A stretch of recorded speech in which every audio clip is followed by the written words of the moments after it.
Mana bu ranglar psixologiya usulidan foydalanib, boshqalarning siz haqingizda nima deb o'ylashini bilib olish mumkin. Bu usul faqat bir marta ishlaydi, uni ehtiyotkorlik bilan ishlat. Bu ularga hech narsani sezdirmasdan ong ostidan haqiqatni tortib olishga yordam beradi. Usul mana bunday.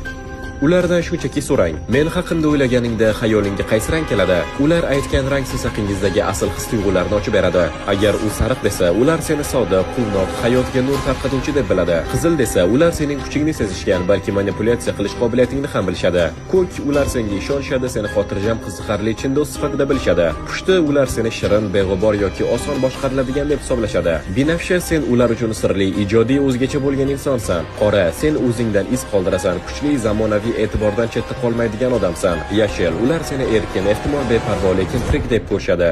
Oq, xavfsiz, toza, balki biroz sodda deb o'ylashadi. Bu usulni sinab ko'r va senga qaysi rangni aytishganini kommentariyada yozib ket. Va hoziroq ham